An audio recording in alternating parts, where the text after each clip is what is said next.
কেন আমার আল্লাহ মানুষকে আশরাফুল মাখলুকাত বললেন? কারণ হলো এই মানুষের ভিতরেই রয়েছে আমার আল্লাহর একটা বাড়ি, এই মানুষের ভিতরেই রয়েছে আল্লাহর একটা ঘর। আল্লাহ যেই জায়গায় থাকে রে, ওই জায়গাটার নাম হলো বাইতুল্লাহ, আল্লাহর ঘর। বাইতুন মানে ঘর, আর আল্লাহ মানে আল্লাহ। বাইতুল্লাহ মানে হলো আল্লাহ রাব্বুল আলামিনের ঘর। তুমি তাকে কোথায় যায় খুঁজবা? তুমি কি তাকে মক্কা শরীফে গিয়ে খুঁজবা? তুমি কি তাকে সপ্তম আকাশে গিয়ে খুঁজবা? সপ্তম আকাশে তুমি কোনোদিন যেতে পারবে না। পৃথিবীর কোনো বিজ্ঞানী পারে নাই যেই জায়গায় যাওয়ার জন্য। পৃথিবীর কোনো মানুষ সেখানে যেতে পারে নাই। সপ্তম আকাশ ভেদ করিয়া খোদার খোদাইত্ব যেই জায়গার মধ্যে আছে, যেখানে লা মাকান আছে, যেখানে কোনো মাকান নাই, যেখানে কোনো স্থান নাই, যেখানে কোনো পানি নাই, আগুন নাই, বাতাস নাই, কোনো কিছু নাই, নাই নাই শুধু নূর। যে নূর সেখানে বিরাজ করে আমার আল্লাহ, সেই জায়গায় আর সেখানে কেউ নাই। ওই জায়গায় আমার আল্লাহ থাকে রে। তুমি যদি আমার আল্লাহ পর্যন্ত পৌঁছতে চাও, তুমি রকেট লাগাইতে পারো, তুমি ক্ষেপণাস্ত্র দিয়ে যাইতে পারো। প্রথম আসমান যাওয়ার কোনো তোমার ক্ষমতা নাই, সপ্তম তো থাক দূরের কথা, তুমি কোনো সময় সেখানে গিয়ে পৌঁছতে পারবে না। তুমি কখনো সেখানে গিয়ে পৌঁছতে পারবে না, পৌঁছার মতো তোমার কোনো ক্ষমতা নাই। তো তুমি তোমার প্রভুকে কেমন করে তুমি খুঁজবা, কেমন করে পাইবা? তুমি তোমার প্রভুকে যদি খুঁজতে চাও রে বান্দা, তাকে যদি তুমি পাইতে চাও, তাহলে আপন ঘরের মধ্যে তুমি তাকে তালাশ করো। ঘরের কেবা ঘুমাই, কেবা জাগে, মনরে কেবা ঘুমাই, কেবা জাগে, কে কারে দেখাই স্বপন, এ বেলা তোর আপন খবর জেনে নে রে তুই। আপন ঘরের মধ্যে যারা তালাশ করেছে পৃথিবীতে তারা অমর হয়েছে, যারা হয়েছে আল্লাহর বন্ধু। এই আল্লাহর বন্ধু যদি হতে চাও, আপন ঘরে তাকে তালাশ করো। আমি তাকে কোথায় গিয়ে খুঁজব? আমি তাকে কি আসমানে খুঁজব? আমি কি তাকে জমিনের মধ্যে খুঁজব? আমি কি তাকে লামাকানের মধ্যে খুঁজব? আমি কি তাকে আসমানে গিয়ে খুঁজব? আমি কি তাকে জমিনে গিয়ে খুঁজব? আমি কি তাকে লামাকানে গিয়ে খুঁজব? কোথাও খুঁজে পাইবা না। তুমি আপন ঘরের ভিতরে তালাশ করো, দেখবা আপন ঘরে মৌলার তালাশ। আমি তোমায় খুঁজব না গো বন জঙ্গলে যাইয়া, আমার মাঝে আমার দয়াল আছে যে লুকাইয়া। আমি তাকে খুঁজব না গো আর সে আজিম গিয়া, আমি তাকে খুঁজব না গো মক্কা শরীফ গিয়া। আমার মাঝে আমার দয়াল আছে যে লুকাইয়া। নিজে যদি নাহি জানো কালা দলার ভেদ, দুধের মতো মন যে তোমার না হইল সাফেদ, দুধের মতো মন যে তোমার না হইল সাফেদ, কি হবে আর এদিক সেদিক দৌড়াদৌড়ি করে? আপন ঘরে খুঁজে দেখো মৌলা বসবাস করে। কেমন করে তুমি তাকে খুঁজবা? খুঁজতে যদি চাও রে মন, যারা খুঁজে পেয়েছে তাদের সংস্পর্শ ধরো, তাদের কাছে যাও, গিয়ে খুঁজো কেমন করে তারা আপন ঘরে মৌলার তালাশ করেছে। এই জন্য তাকে যদি তালাশ করতে চায় একটাই রাস্তা, তার জপনাটা অন্তরের মধ্যে সার্বক্ষণিক প্রচার করো, জিকির করো, জিকির করো লা ইলাহা ইল্লাল্লাহ। এ জিকিরে বুঝবে রে তোর, এ জিকিরে বুঝবে রে তোর এই দেহেতে কার জ্বালাম। জিকির করো, জিকির করো লা ইলাহা ইল্লাল্লাহ। কলবে লাগায়া তারা, কলবে লাগায়া তারা জিকির করো প্রেমিক যারা, নিদানে পাবি ইশারা, নিদানে পাবি ইশারা। দেখবি রে ওলি আল্লাহ। জিকির করো, জিকির করো লা ইলাহা ইল্লাল্লাহ। শয়নে স্বপনে খাইতে বসতে ঘুমাইতে তুমি যেই জায়গায় থাকো না কেন সার্বক্ষণিক তুমি জিকিরের মধ্যে মত্ত হয়ে যাও। এ বন্ধু, বন্ধুরে, বন্ধুরে আমার, এই জিকির যারা কলবে জারি করেছে মরেও তারা অমর হয়েছে, পৃথিবীতে তাদের নাম নিশানা লেখা থাকবে। আল্লাহ বলে ইন্নাল ইনসানা খুলিকা হালুয়া ইযা মাসসাহু শাররু জাজুআ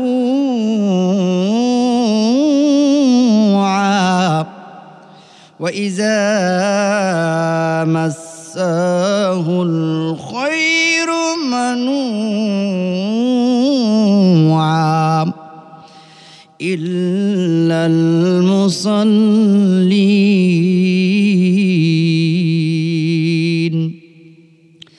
আল্লাযীনা হুম আলা সালাতিহিম দাইমুন। আল্লাহ রাব্বুল আলামিন বলে, তুমি যদি তাকে খুঁজতে চাও অন্তরের ভিতরে দাইমুন ভাবে সার্বক্ষণিক তার জিকির লাগাও। জিকির করে দেখবে তার অন্তরটা পরিষ্কার হয়ে যাবে। তখন দেখবে সেই ঘরটা পরিষ্কার হয়ে গেল, আপন ঘরে মাওলার তালাশ পাইবা। এই জিকির তুমি যদি শিখতে চাও রে বন্ধু, একজন মুর্শিদের দরবারে যাও। মুর্শিদ তোমাকে বুঝাবে কোন জায়গা থেকে কখন কেমনভাবে জিকিরটা উঠাইতে হবে। জিকির যখন উঠাইতে চাও রে বন্ধু, ভিতরে 6টা জায়গা আছে, যেই 6টা জায়গার নাম হলো 6টা লতিফা। এই 6টা লতিফার মধ্য থেকে জিকির যদি তোলা যায় মরেও তুমি অমর হয়ে যাইবা। এই 6টা জায়গা কি কি রয়েছে? একটা জায়গার নাম হলো নফস মকান, আরেকটা জায়গার নাম হলো স্যার, আরেকটা জায়গার নাম হলো খফি, আরেকটা জায়গার নাম হলো আকফা, আর বাকি 2টা জায়গার নাম হলো রুহু এবং কলব। এই মোট হলো 6টা লতিফা। কেউ কেউ বলে লতিফা হলো 10টা, আব, আতশ, খাক, বাত এই 4টা সহকারে কেউ কেউ বলে 10টা লতিফা, কেউ কেউ বলে 6টা লতিফা। তরিকায়ে চিশতিয়া এবং তরিকায়ে কাদেরিয়া এই 2টা তরিকার মধ্যে 6টা লতিফার কথা বলা হয়েছে, 6টা জায়গা বলেছে।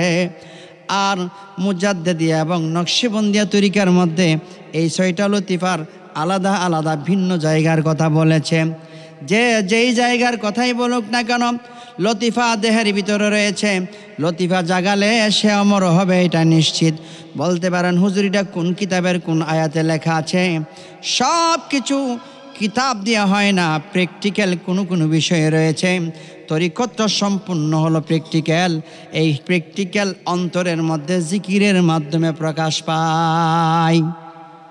এই জিকিরের মাধ্যমে প্রকাশ পাবে যে মানুষের দেহের মধ্যে কোথায় কোন লতিফা রয়েছে এবং কোন লতিফার কি কালার, কোন লতিফার কি কাজ। এই প্রত্যেকটা জিনিস মানুষ জানতে পারবে এই লতিফাগুলি সম্পর্কে জানতে পারলে। এখন বলতে পারেন হুজুর আমি তো শরীয়তের আমলই ঠিকভাবে করি না, আমি লতিফা জেনে কি করব। এই জন্য বলি আগে শরীয়ত সঠিকভাবে পালন করতে হবে, তারপর একজন মুর্শিদের দরবারে গিয়ে লতিফার সবক নিতে হবে।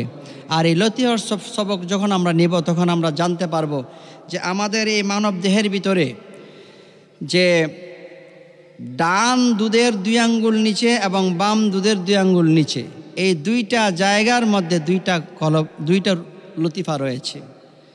এর মধ্যে ডান পাশের দুধের 2 আঙ্গুল নিচে যেই লতিফাটা রয়েছে এই লতিফার নাম হচ্ছে রূহ। আর বাম পাশে যে 2 আঙ্গুলের নিচে রয়েছে সেটাকে বলা হয় কল্ব। এই কলবটা হয় লাল রঙের আর রুহুটা হয় হলুদ রঙের।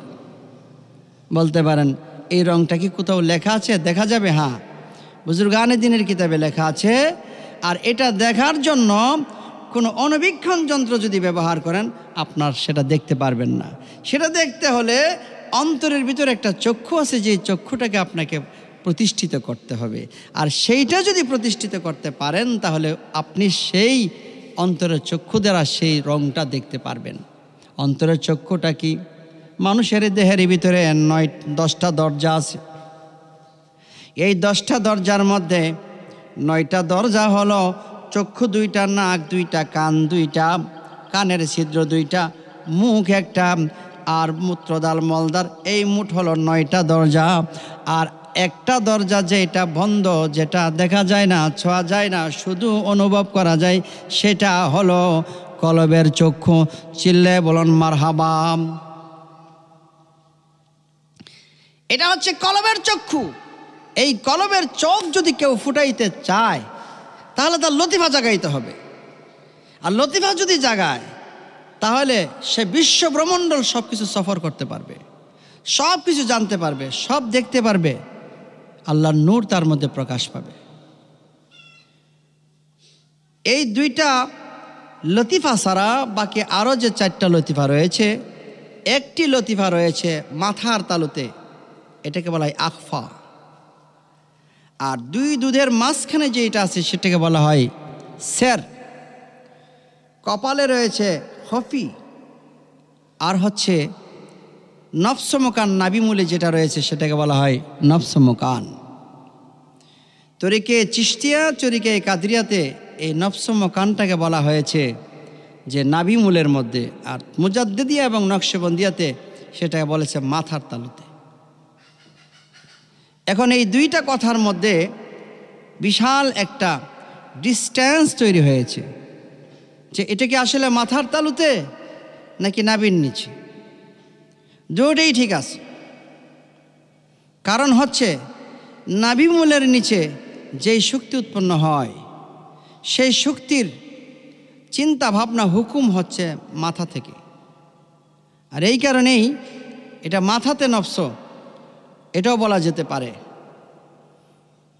এই নফস মোকান, সের, খফি, আকফা সবগুলি জায়গার মধ্যে যখন জিকিরটাকে সার্কুলেশন করা হয়, যখন সার্কুলেশন করবে তখন ওই প্রত্যেকটা স্থানে একটি নূর পয়দা হবে, যেই নূরটা স্বয়ং আল্লাহ রাব্বুল আলামিন আসমান থেকে নাজিল করবে। তার মধ্যে এই নফস মোকানটার কালার হচ্ছে উজ্জ্বল সূর্যের আলোর মতো তেজ, আলোকবর্তিকা, যার মাধ্যমে বিশ্বজাহান প্রতিষ্ঠিত হয়। এই 6টা লতিফাকে জাগাইতে চাইলে কামেল মুর্শিদের দরবার ছাড়া কোনোদিন সম্ভব না। কিতাব খুঁজে খুঁজে কোনোদিন আপনি দলিল সেগুলি পাবেন না। যদি আপনার জিকির কলব পর্যন্ত পৌঁছে যায়, সের, খফি, আকফাতে ঘুরে ঘুরে যদি জিকির কলব পর্যন্ত পৌঁছে যায়, এই জিকিরে বলে দেবে রে মৌলার ঘর কোন জায়গায়, মৌলা কেমন করে আপনার সঙ্গে কথা বলে। এই কথা আপনি যেদিন অন্তরচক্ষে শুনবেন গো, সেদিন বিশ্ব ব্রহ্মাণ্ডলের মানুষ আপনাকে কদমবুসি করবে, বিশ্ব ব্রহ্মাণ্ডলের মানুষ আপনার সালাম করবে। তার জন্য সদা সর্বদা জিকির অন্তরের মধ্যে জারি করতে হবে। জিকির যে অন্তরে জারি রয়েছে সেই অন্তর কোনোদিন মৃত্যুবরণ করে না। আল্লাহর নবী বললেন, মানুষ জীবিত থেকেও মরা, ওই সমস্ত মানুষ মরা যারা জিকির থেকে মাহরুম হয়ে যায়। যে অন্তরের মধ্যে আমার আল্লাহর জিকিরই রয়েছে সেই অন্তরটা একমাত্র সজীব। এই সেরকুফি আকফার কথা আপনি শরীয়তের মধ্যে পাবেন না, তবে শরীয়তের শেষে তরিকতে গেলে হাকিকতে গিয়ে ইহাই পাওয়া যাবে। আর ইহাকে সাধন করার নামই হচ্ছে পূর্ণ সাধনার জগৎ। এই সাধনার জগতে যারা আছে তারাই সর্বশ্রেষ্ঠত্ব লাভ করেছে। কিন্তু আমরা আজকে এই সাধনার জগৎ থেকে অনেক দূরে সরে গেছি। আমরা 5 ওয়াক্ত নামাজই পড়তে চাই না। অনেকে নামাজ ছাড়া কোনো ফকিরি নাই, হক হালাল ছাড়া কোনো ফকিরি নাই।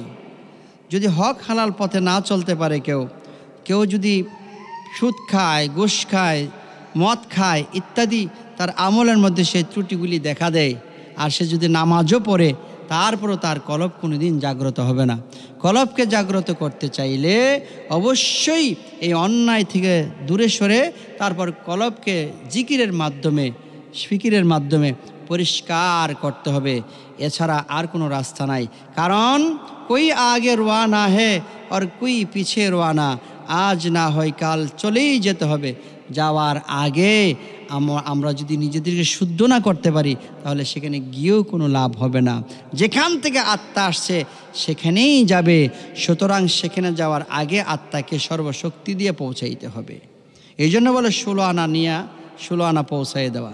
16 আনা বলতে যার মধ্যে কোনো খাদ নাই, যার মধ্যে অপূর্ণতা নাই, এটাকে বলা হয় 16 আনা। আসার সময় কোনো পাপ ছিল না, যাওয়ার সময় যদি পাপ থাকে তাহলে সেখানে ধরাশায়ী হওয়া লাগবে।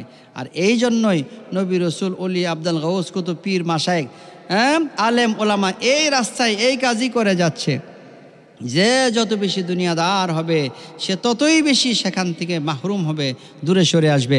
আর যে যতই বেশি দুনিয়াটাকে মুসাফির খানা মনে করবে সেই ততই আল্লাহর পাকের পথের দিকে অগ্রসর হতে থাকবে। আর সে জানতে পারবে, বুঝতে পারবে আমার লতিফা কোথায় আছে। আর লতিফা জাগানোর জন্য সে চেষ্টা করবে। আর সেই চেষ্টার মাধ্যমে লতিফা যখন জেগে যাবে তখন তার মঞ্জিলে মুকসুদে পৌঁছে যাবে। আল্লাহ পাক বোঝার তৌফিক দান করুক। আসসালামু আলাইকুম।